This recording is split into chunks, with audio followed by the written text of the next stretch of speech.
Matrix is a system, Neo. That system is our enemy. When you're inside, you look around, what do you see? Businessmen, teachers, lawyers, carpenters,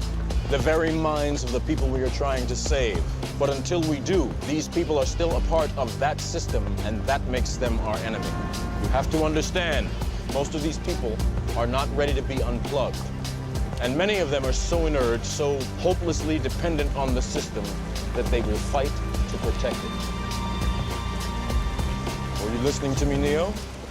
Or were you looking at the woman in the red dress? I was... Look again.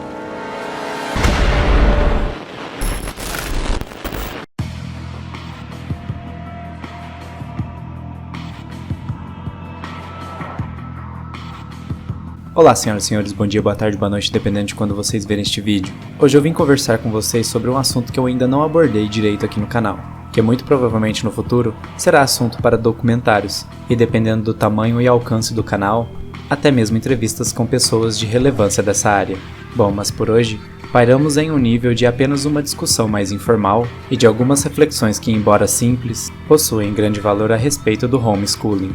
Acredito que todo mundo ficou sabendo daquela moça de 17 anos que já vinha há um bom tempo praticando homeschooling e obteve excelentes resultados acadêmicos. Ela teve uma série de aprovações, porém a mais expressiva e que evidencia com muita qualidade as capacidades intelectuais da pessoa e o seu esforço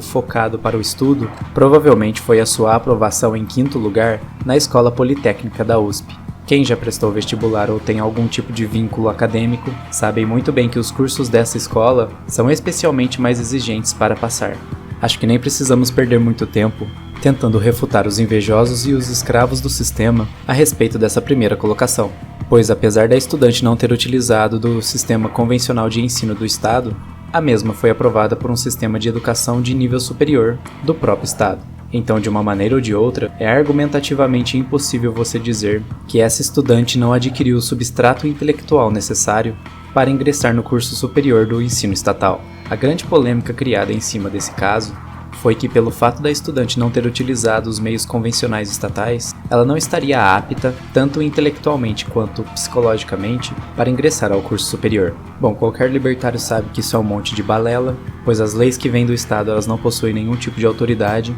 pelo fato delas não serem leis verdadeiras. O processo de criação das leis estatais é um processo puramente político, em que existe até um ensinamento de que autoridades científicas são escutadas para passar a ilusão para o gado médio de que os seus governantes são pessoas que preocupam com o seu bem-estar. O Murray Rothbard, em seu livro Educação Livre e Obrigatória, inclusive tem a leitura comentada aqui no canal, vou deixar na descrição. Ele explica muito bem o processo da formação desse sistema centralizador da educação e ensino, as intenções obscuras de se promover um ordenamento da cultura e remover a natureza descentralizada das famílias tradicionais, e postular uma doutrinação que culminaria eventualmente em um comportamento de idolatria e complacência de regimes estatais ao longo da história. Não na tentativa de tatuar um comportamento específico, transformando o aluno necessariamente em um robô, mas direcionando as pessoas, através da estratégia de moldagem da cultura, contaminando os mecanismos objetivos que possuímos, de constatarmos a verdade que é vinculada ao bom,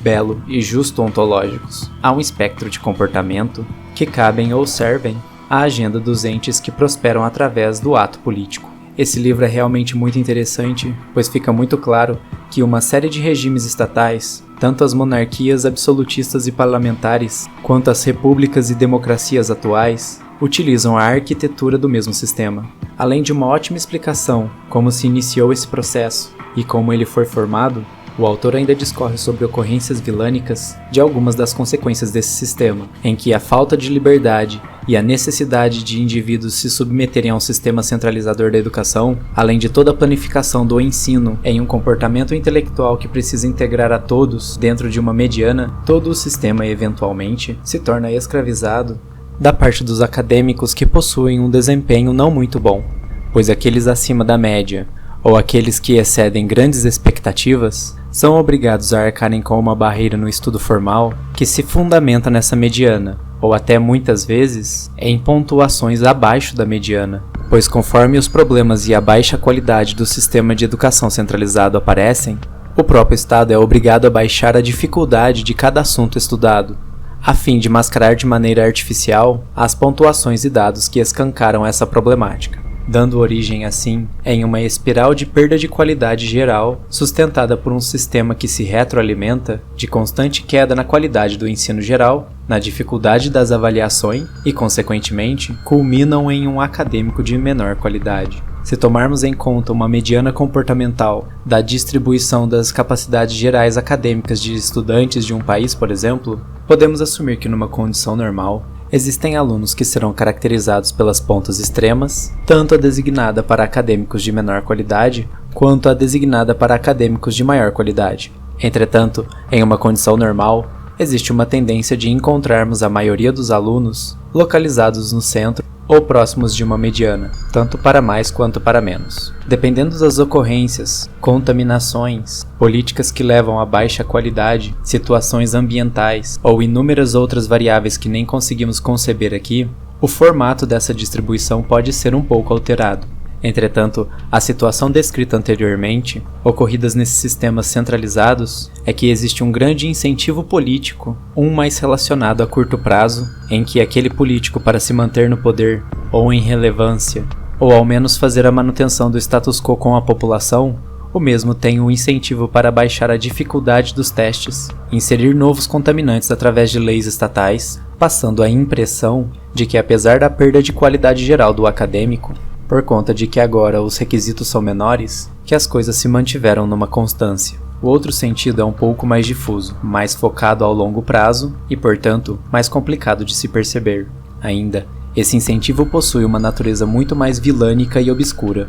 onde é interessante de um ponto de vista estratégico para o político causar a deterioração da intelectualidade de sua população até um certo limiar que seja suficiente para a contribuição na estratégia de manipulação de massas, facilitação da doutrinação e perda do pensamento crítico genuíno. Entretanto, ao mesmo tempo, em um limiar que não permita significativas perdas na capacidade geral da população de conseguir ter inteligência suficiente para operar o maquinário estatal, seja por vias diretas no serviço público ou indireta trabalhando no setor supostamente privado, que gera a maioria do recurso usado pela União. Nessa especulação, podemos chegar à conclusão de que existem os ingredientes adequados na tentativa da criação de um robô orgânico que sabe apenas seguir ordens, dificilmente faz questionamentos genuínos e importantes, que segue dentro de um intervalo desejado, as mais diversas narrativas pré-estabelecidas por aquele que o controla, além de também ser capaz de gerar recursos, em que em um certo limite é até possível que esse robô se especialize em alguma área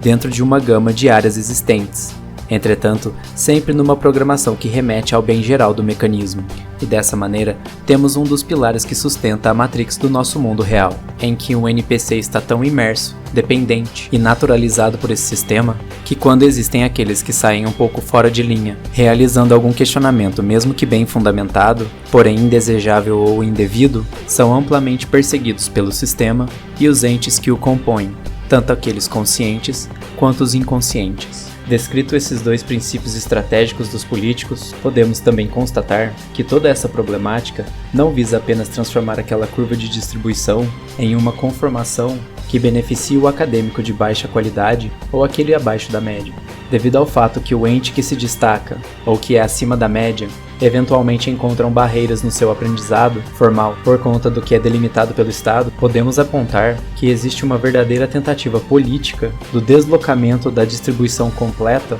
em patamares de limites, como já foi explicado. E assim, o aluno que se destaca é obrigado a se manter dentro de um espectro delimitado, onde não pode desenvolver o seu completo potencial, e aquele acadêmico que se encontra em maiores dificuldades não é desafiado e, por conta de sistemáticas mudanças no sistema avaliativo, na tentativa de incluí-lo dentro de uma normalidade, o mesmo pode deixar de ser identificado estatisticamente, sendo agora caracterizado como uma normalidade, e assim não identificado com qualidade as suas necessidades específicas que dentro de um sistema educacional livre poderiam ser identificadas e atendidas, sanando os problemas que o afligem e talvez elevando esse aluno ao mesmo patamar daquele que excede grandes expectativas em áreas ou sistemas que a educação centralizada não dispõe. Outra grande consequência sofrida por esse tipo de dinâmica é o êxodo das pessoas que se destacam, em que, na tentativa de procurarem reais desafios, ou ao menos locais que proporcionam o devido reconhecimento, e até mesmo no caso que comentamos no início do vídeo,